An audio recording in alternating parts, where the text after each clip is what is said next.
My friends, many who come to these classes arrive with a quiet ache in the heart, a disturbance that has grown heavier with time. You have prayed faithfully, you have studied earnestly, you have walked the best you knew how in the light you possessed. You have held on through seasons when every outer sign seemed to declare that your efforts were in vain.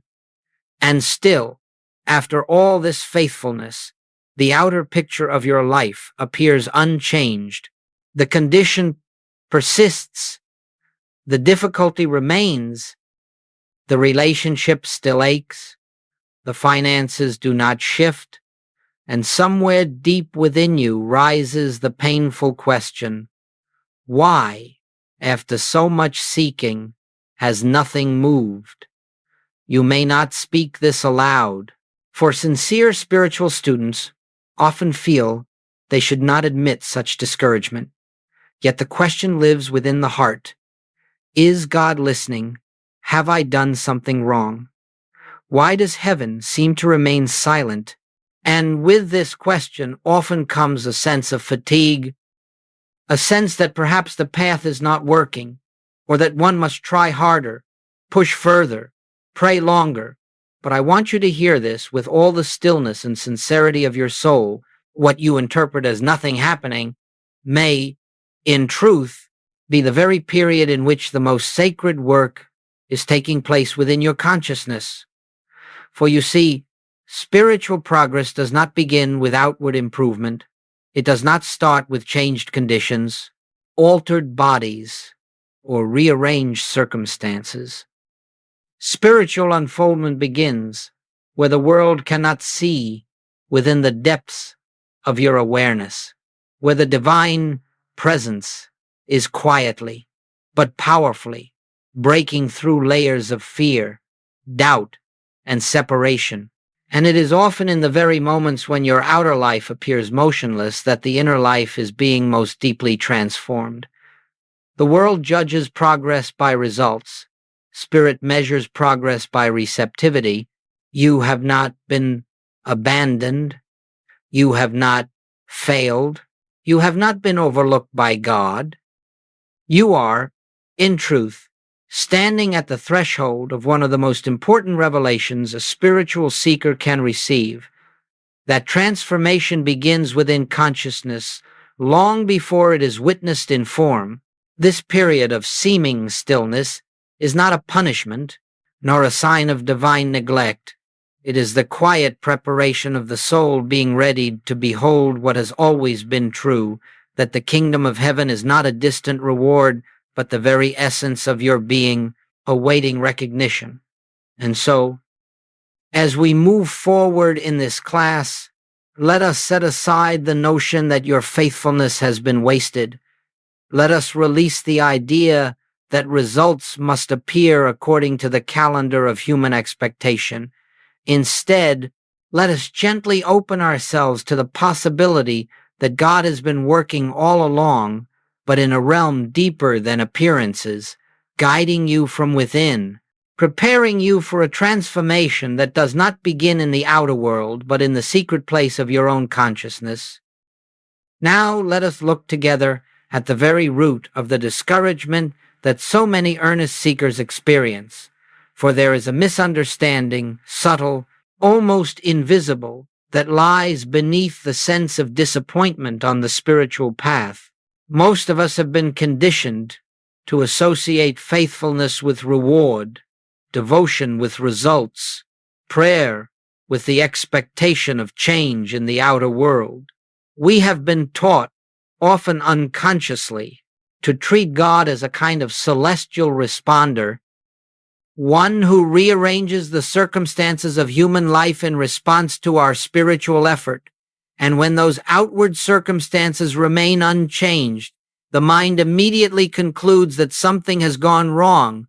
Either God has withheld the answer, or we have somehow failed to meet the requirements that would unlock divine favor. But, my friends, this very assumption that spiritual practice is meant to produce outward improvement is the source of endless frustration. because it places the entire spiritual journey upon a false foundation. Joel Goldsmith taught again and again that God is not a power acting upon matter. God is not a force brought in from the outside to adjust human conditions. God does not enter the picture of our lives to fix, repair, or improve it. The belief that prayer changes external conditions belongs to the world of duality, the world of two powers, where God is one and the problem is another. But in the consciousness of truth, there are not two powers. There is only the infinite, invisible presence expressing itself, and because of this, the work of God does not begin in the outer realm of forms, bodies, finances, or relationships. It begins within your own consciousness, in the transformation of your awareness, in the dissolving of fear, in the recognition of oneness, in the quiet realization that nothing stands apart from the divine presence. When you understand this, and you begin to see why your faithfulness may seem to bear no visible fruit, it is not that your prayer was ignored, it is that your prayer was misunderstood. You were speaking to a God outside yourself, while the real activity of spirit was occurring within yourself. You were hoping for conditions to change, while spirit was changing you. You were waiting for signs in the outer world, while the true sign, the stillness, the peace, the loosening of fear was arising quietly in the inner sanctuary of your soul. And so, this misunderstanding that God's work is measured by outward improvement becomes the great thief of peace, for it blinds us to the subtle but powerful movement of the Spirit within. My friends, hear this in the silence of your heart. God is not preparing to alter your life. God is preparing you to behold life as it truly is. And when this inner shift takes place, outward harmony appears naturally, not as a divine reward, not as the result of spiritual effort, but as the reflection of a consciousness that has awakened to its own source. Until this is seen, the seeker remains trapped in expectation and disappointment. But once the misunderstanding dissolves, you stand free to experience the spiritual life as it actually unfolds quietly, inwardly, and always from the center outwards. Let us now enter more deeply into the heart of this path. For if you can truly grasp what I am about to say, you will never again measure your spiritual progress by the shifting sands of external conditions. The Spirit of God does not announce its activity with noise or spectacle. Its work is not broadcast on the screen of human events. Rather, the activity of truth begins in the silence, beneath the surface, in the invisible chambers of your own consciousness. And because of this, much of the greatest spiritual transformation in your life will appear to the outer world as though nothing at all is happening. Yet within, the roots are spreading, the soil is being softened, and something profound is taking shape that cannot be seen with the eyes of flesh. Goldsmith constantly reminded us that all spiritual demonstration begins as an inner awareness, long before it appears as an outer form. The world sees events, spirit sees consciousness. My friends, consider the seed. When planted in the ground, it gives no sign of life. Days and weeks may pass, and the surface of the soil remains unchanged, silent, unmoved. The impatient observer might assume the seed has failed. But beneath the soil, in darkness and hidden work, life is stirring, expanding, preparing for its moment of expression. So it is with your spiritual life. What you call silence, Spirit calls preparation. What you call stagnation, Spirit calls foundation. And it is in these quiet, invisible periods that some of the deepest transformations are occurring transformations in how you perceive God, how you perceive yourself, how you perceive the very nature of reality. You may not yet feel joy, yet the roots of peace are taking hold. You may not yet feel clarity, yet confusion is loosening its grip. You may not yet see supply, yet the old fear of lack is dissolving. You may not yet experience harmony, yet the belief in separation is weakening within you.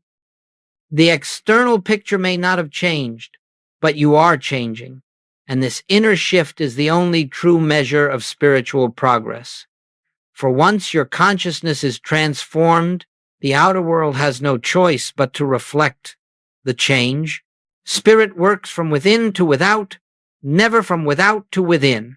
This is why Goldsmith taught that the first and greatest evidence of spiritual growth is not physical healing, financial improvement, or relational harmony. The first evidence is the dawning recognition of peace, a peace that arises for no reason, a peace that is not dependent on any circumstance. This peace is the whisper of the kingdom within, gently making itself known. When it appears, even for a moment, know that the invisible work is well underway. So I say to you, do not judge your growth by the absence of outer results. Judge it by the presence of even the smallest inner shift, one breath of stillness, one moment of recognition, one instant in which you sense, however faintly, that God is closer than thought, nearer than emotion, more real than any appearance. These are the signs of transformation. They are subtle, but they are everything. And if you will honor these moments, rather than dismiss them as too small, you will discover that the invisible work of consciousness is the very foundation upon which all visible demonstration must eventually rest. Now, let us look squarely at the question that weighs upon so many hearts. If spirit is working within me, if the seeds have been planted and the inner roots are forming, then why do the circumstances of my life appear unchanged? Why does the illness remain? Why do the bills still accumulate? Why does the relationship not heal? My friends, this is one of the profound teachings of the spiritual life, and unless it is understood, the seeker will continually slip into disappointment and confusion. The reason the outer picture often remains the same is that the outer picture is not the cause of your experience, it is the effect. It is the shadow cast by the light or darkness of consciousness. To focus on changing the shadow is to engage in futility. It is like trying to straighten the reflection in the mirror without touching the object that casts it. When consciousness is the cause and the world is its reflection, all true change must occur at the level of consciousness first, and only then can the reflection take on a new form. Joel Goldsmith taught that the physical, financial, and relational conditions we experience are appearances, mental pictures displayed on the screen of human sense. They have no power of their own. They cannot act. They cannot know. They cannot sustain themselves. And they certainly cannot prevent the activity of truth from expressing itself. But these pictures do serve a purpose. They reveal to us where our consciousness is still clouded by fear, separation, or false belief. Until those inner clouds dissolve, the picture will continue to repeat itself, not as punishment, but as a mirror faithfully reflecting what remains unresolved within. When the condition persists, it is not because God has withheld healing or supply or harmony. It is because the consciousness that must behold these spiritual realities is still in the process of awakening. Imagine a room in which the blinds are drawn tightly shut outside. The sun shines in full radiance, bathing the world in light. But inside the room, darkness persists. Does the darkness mean the sun has failed to shine? No, it means only that the blinds have not yet been opened. So it is with the life of spirit, the healing, the supply, the harmony, the love. They are already fully present, shining eternally. But if fear, doubt, or separation remain active within consciousness, the blinds are drawn and the light cannot yet be seen in visible form. As these inner barriers dissolve through practice, meditation, and quiet recognition, the blinds gradually open and the outer world begins to brighten. But the room does not become full of light until the blinds are fully released. This is why you may see no change in the outer picture, even while profound work is taking place within. The inner clouds may still be thinning, the inner blinds still loosening. Consciousness is being transformed, but the reflection has not yet caught up. And, my friends, this is not failure. It is evidence of the integrity of spiritual law. If outer conditions could change without a corresponding transformation in consciousness, your life would be unstable, your peace inconsistent, your supply insecure. Spirit waits not because it is slow, but because it works only through awakened consciousness, not around it. When consciousness is ready, the outer form must change. It is inevitable. It is law. Therefore, when things appear unchanged, do not despair. Do not conclude that your practice is ineffective. Do not imagine that God has forgotten you. Instead, understand that the deeper work is still unfolding, that the roots are still strengthening, that the light is still rising behind the blinds, and when the moment of inner readiness is reached, the outer world will reflect it with effortless certainty. Until then, remain faithful not to the expectation of results, but to the recognition of the presence that is forever complete, forever within, forever the true substance of your being. Now, my friends, let us consider one of the most tender and easily misunderstood aspects of the spiritual path, the blessing. Yes, the blessing of delayed demonstration to the human mind. Delay feels like abandonment. It feels like punishment, like unanswered prayer, like divine silence. But in the consciousness of truth, delay is often the very evidence that spirit is working at a depth that could not be reached in any other way. For when the outer demonstration comes too quickly, before the inner groundwork is established, the blessing cannot be held. It slips through the fingers as rapidly as it arrived, because the consciousness required to sustain it has not been formed, and so spirit, in infinite wisdom and love, withholds visible transformation until the unseen foundation is truly secure. We must remember that spiritual demonstration is never an act of magic. It is the natural outflow of awakened consciousness.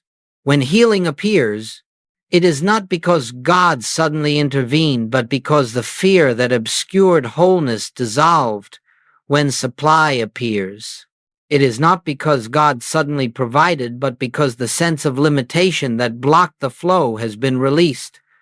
When harmony in relationship appears, it is because the inner recognition of oneness replaced the belief in separation. The delay, therefore, is the period in which these false beliefs are quietly loosening their grip. It is the sacred time in which spirit prepares the consciousness to behold the truth when it appears, rather than revert to old patterns the moment difficulty arises.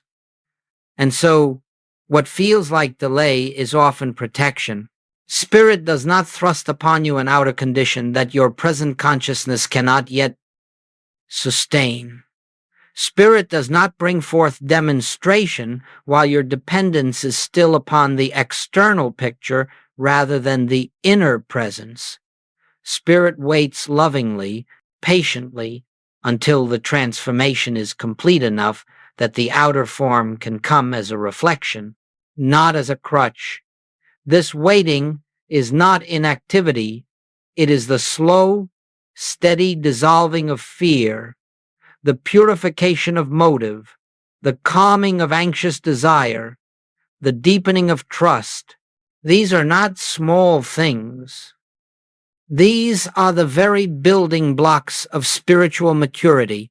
Without them, any temporary improvement would soon collapse under the weight of old patterns. And this period of delay accomplishes something else as well. It shifts your allegiance. In the beginning, you practice spirituality for results. You meditate for healing. You pray for supply. You read and study for relief. But in the silence of delay, something holy occurs. You discover that the true gift of the spiritual life is not the demonstration itself, but the presence you discover in the midst of waiting. You find that peace does not come from conditions improving, but from resting in God despite conditions. You find that joy does not depend on outcomes, but on awareness. You find that the inner kingdom is far richer than any outer blessing you once sought. And when this shift takes place, the delay ceases to be painful. It becomes sacred. It becomes a time of profound inner reshaping. So I say to you gently, the delay is not a sign that God is holding something back. It is a sign that God is giving you something far greater than the outer demonstration you await. God is giving you the consciousness capable of living free, secure, and anchored in spirit. God is giving you the capacity to receive without fear, to enjoy without clinging, to live without desperation, and when that consciousness is ready, the outer form will come not as a rescue, not as a reward, but as a natural and effortless expression of the kingdom that has already awakened within you. And so we arrive, my friends, at a deeply practical question. How do we maintain inner faithfulness when outward appearances refuse to shift? How do we continue the spiritual life when the world offers no encouragement, no signs, no visible progress? This is where the mature student of truth separates from the one who relies upon outer validation. For in the early stages of the spiritual journey, we practice as long as results appear, but when circumstances remain stubbornly unchanged, many lose heart. They conclude that their practice is ineffective, that they must start again from the beginning, or worse, that spirit has withdrawn its grace. But the sincere student soon learns that this period where nothing seems to move is not the time to retreat. It is the time to deepen. It is the time to rest more fully in the invisible activity of God, trusting that what is unseen is far more real than what is seen. Joel Goldsmith gave us 4 practices to sustain consciousness during such times, and if you will take these into your heart, they will carry you through seasons in which every outer sign seems contrary to truth. The first is the practice of the presence. This is not effort, nor is it a technique. It is a simple, quiet acknowledgement throughout the day. The kingdom of heaven is within me now, with no request, with no expectation, with no desire to change anything. You pause, whether for 3 seconds or 3 minutes, and remember that God is the life of your being. This recognition, repeated often and gently, keeps you anchored in the truth that your good is not coming from the world, but from within your own consciousness. The second practice is what Goldsmith called divine indifference. Now, this does not mean apathy or coldness. Rather, it means that you no longer permit external appearances to dictate your inner state. When a troubling condition arises, you meet it with practical wisdom, but inwardly you remain unmoved. For you know that the appearance is not power. You acknowledge it on the human level, but refuse to grant it spiritual authority. You do not deny the appearance. You simply place it in its proper context as a shadow without substance, incapable of altering the reality of God's presence in your life. This posture of divine indifference protects your consciousness from collapsing into fear or reaction, even while you address the situation responsibly. The third practice is recognition instead of petition. Most people pray by asking for healing, for supply, for guidance, but asking reinforces separation, for it assumes that God has something you lack. Recognition, on the other hand, is the silent knowing that all that God is, you already are. For God expresses itself as your very being, and so instead of praying for health, you recognize the divine wholeness that has never been touched by disease. Instead of praying for supply, you recognize the infinite nature of spiritual substance. Instead of praying for harmony, you recognize the oneness that exists at the level of spirit. This shift from asking to acknowledging is one of the greatest turning points in the spiritual journey. The fourth practice is the profound and often overlooked discipline of stillness. Before reacting, when fear arises, when a letter comes in the mail that startles you, when a medical report threatens your peace, when a conflict erupts, your first impulse will be to act, to fix, to resist. But the spiritual seeker learns to pause. Even for a few seconds, you become still and let the human mind fall silent. You do not consult the mind for answers. You turn within. Father, what is the truth here?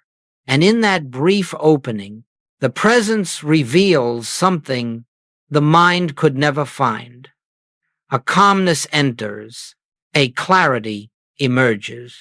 Solutions come without strain. This stillness is not inactivity, it is the invitation for truth to go before you. And so, my friends, these four practices, practice of the presence, divine indifference, recognition rather than petition, and stillness before reacting, are the tools by which you remain faithful not to appearances but to reality.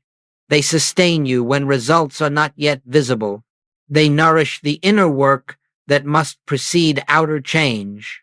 They remove the desperation from your seeking and replace it with quiet confidence in the invisible action of spirit. They allow you to live the spiritual life not as a means to an end, but as a natural expression of who you truly are. When outward conditions do not change, these practices keep your consciousness aligned with the only thing that truly matters, the awareness of God within. Let me now share with you, my friends, a few testimonies that illustrate this sacred principle, that transformation always begins within consciousness long before the world acknowledges it. These are not extraordinary stories meant to impress the imagination. They are simple accounts of ordinary men and women who discovered that spirit works invisibly first and only later reveals itself in form. Their experiences demonstrate that what appears as delay, what appears as nothing changing, is often the very period in which the deepest spiritual awakening takes place. And once that awakening is established, the outer world yields effortlessly, naturally, without strain. There was a woman who came to these teachings burdened with a physical condition that had troubled her for years. She prayed fervently for healing, tried every treatment, sought every remedy, and yet the condition persisted. When she came to the practice of the presence, she still hoped for a sudden miracle, but instead of immediate relief, she found only a quiet, increasing peace, a softening of fear, a loosening of anxiety, a sense that she was no longer fighting for control. For weeks, her body did not change, but her consciousness did. A stillness she had never known began to rise within her. The fear that had once consumed her subsided, and only after this inner peace became established did the outer symptoms begin to dissolve slowly, then steadily, until the condition simply faded away. The healing did not come because she mastered a technique. It came because the consciousness that had sustained the illness was replaced by the consciousness of truth. The outer healing was merely the final echo of an inner transformation. Another student, a businessman, endured a financial collapse that threatened to dismantle all he had built. For months, nothing he attempted succeeded. Every effort to repair the situation seemed to deepen the crisis. When he turned to the spiritual path, he expected supply to manifest quickly. But his outer world remained unchanged. What did change was the fear that had ruled him in meditation. The frantic grasping dissolved in stillness. The belief that his security depended on external circumstances evaporated. And then, in that quiet space of surrender, new ideas began to flow, ideas he could not have conceived while his mind was clouded with anxiety. Fresh opportunities appeared, not through striving, but through intuition. And as his consciousness shifted from fear to trust, from dependence on the world to dependence on spirit, his business gradually stabilized and then flourished. The transformation did not begin in the financial arena. It began in the silent realization of infinite spiritual substance. And then there was the mother who suffered from an estranged relationship with her daughter. For years she attempted to fix the situation, conversations, explanations, apologies, interventions. Yet nothing changed. Only when she turned inward and realized that harmony cannot be forced upon another, only recognized within one's own consciousness, did the path begin to open. She stopped asking for the relationship to mend. She stopped trying to change her daughter. Instead, she recognized the divine presence within her own heart and held the quiet knowing that the same presence lived within her daughter as well. She did nothing outwardly, no new attempts, no pressure, no strategies, but inwardly something shifted. The bitterness dissolved. The fear softened. She no longer approached the situation from longing or pain, but from peace. And months later, without warning and without effort, the daughter reached out, first cautiously, then warmly. What was restored between them was not the product of human manipulation, but the manifestation of a consciousness that had come to know harmony within itself. These testimonies share one truth. The outer demonstration always comes after the inner awakening. The healing did not cause the peace. Peace made healing inevitable. The financial breakthrough did not dissolve the fear. The dissolution of fear made the breakthrough possible. The relationship did not bring harmony. The mother's recognition of inner harmony allowed the relationship to be restored. If you can truly grasp this, my friends, your entire approach to the spiritual path will change. You will stop measuring progress by the calendar. You will stop judging your practice by results. You will understand that the invisible work is the real work. And when that work is complete, The outer demonstration will come not because you forced it, not because you deserved it, but because consciousness has ripened and the world must reflect that ripeness. And now, my friends, we come to a truth that marks the threshold between childhood religion and mature spirituality, between seeking results and awakening to reality.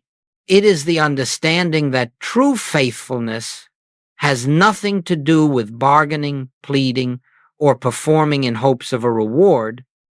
Many begin the spiritual path believing, even if unconsciously, that their devotion should earn them something: healing, supply, harmony, guidance, protection. And when these do not appear on their preferred timetable, they feel betrayed, as if the universe has violated some sacred contract. But Joel Goldsmith taught that God does not dispense blessings as compensation for spiritual effort. God does not respond to our practice by altering external conditions. God is the blessing, the presence, the life, the very essence of being itself. And mature spirituality is the shift from seeking something from God to seeking the realization of God. In this maturity, you no longer meditate to fix a problem. You meditate to remember the truth of your being.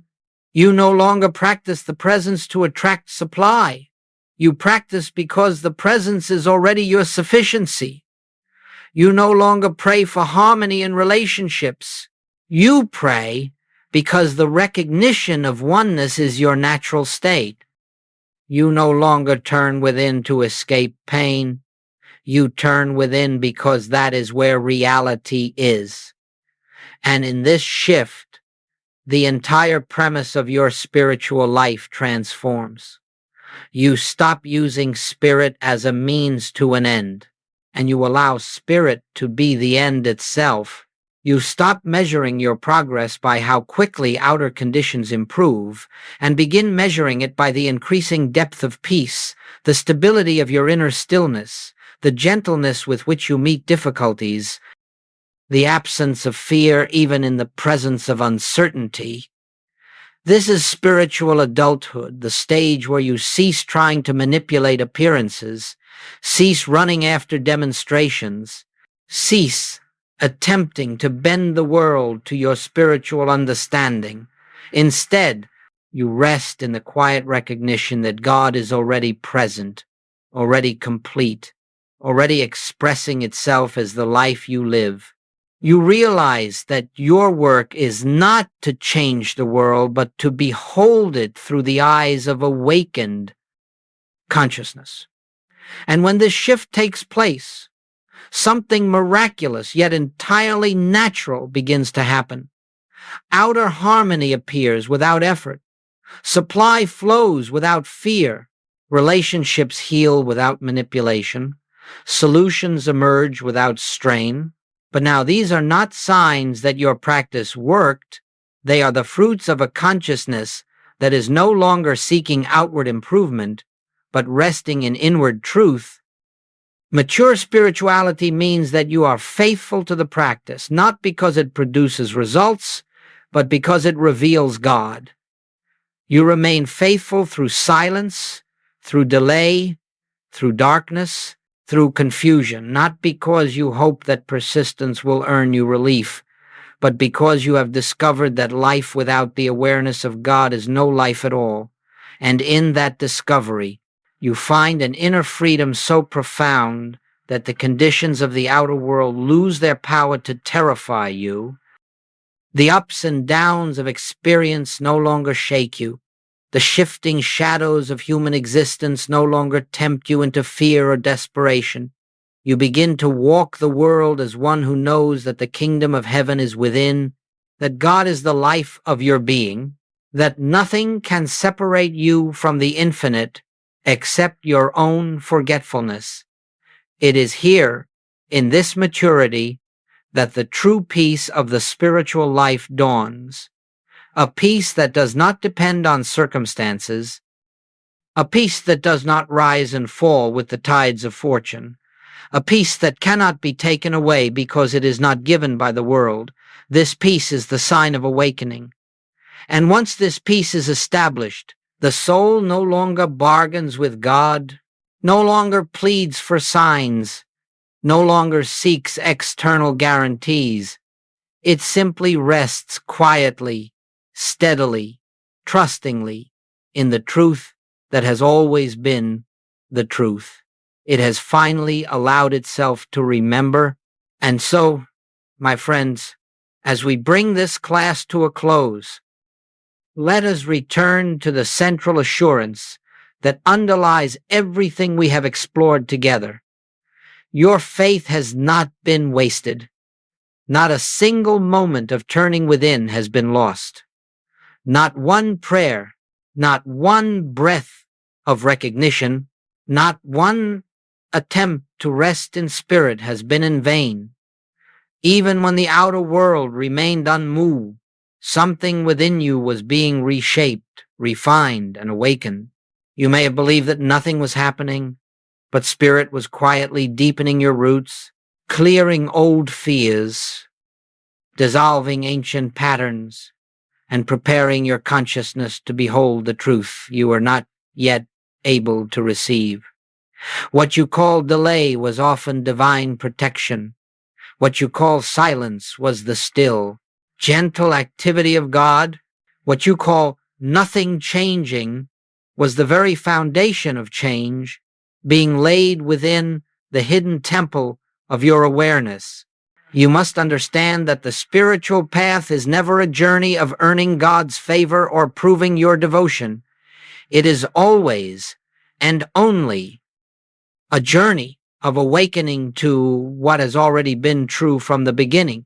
And so every act of faithfulness, every time you return to the inner presence when fear tried to carry you away, every time you sat in stillness when anxiety demanded action, every time you recognized the truth instead of begging for relief, each of these moments carved a deeper channel in consciousness through which the light of spirit could flow. These were not small efforts. They were sacred openings. They were the slow dawning of the kingdom within. Let the mind be at peace now. Release the belief that God has overlooked you or withheld something from you. God withholds nothing. God is fullness itself, forever pouring itself into every receptive consciousness. And you, through your practice, through your sincerity, through your perseverance, have been becoming increasingly receptive even if you did not realize it. Your faith was not an attempt to persuade God. It was the gradual unveiling of God already present. And as this unveiling continues, you will find that outer conditions naturally rise to meet the new consciousness you have cultivated, not as dramatic miracles, not as sudden magic, but as the quiet, steady reflection of the inner truth finally recognized. And so I bless you with this remembrance. You are standing this very moment in the presence of God, in the kingdom of heaven, in the fullness of infinite spirit, not tomorrow, not when the demonstration appears, not when the circumstances shift now. This is the truth. Your faithfulness has been preparing you to see, and if you will continue, gently, patiently, without bargaining, without striving, simply recognizing day by day the presence that is your very life, you will discover that the peace you have sought is already within you, the wholeness you have prayed for is already yours, and the harmony you long for has never been absent. It has only awaited your recognition. Your faith was not wasted. It was the bridge that brought you to this moment, this awareness, this unveiling. Walk forward now, not in hope alone, but in the quiet assurance that God is not coming to you. God is expressing itself as you. And as this truth becomes the center of your consciousness, everything in your life will begin to align with it naturally, gently, and in perfect time. Peace be with you. My friends, The kingdom is within.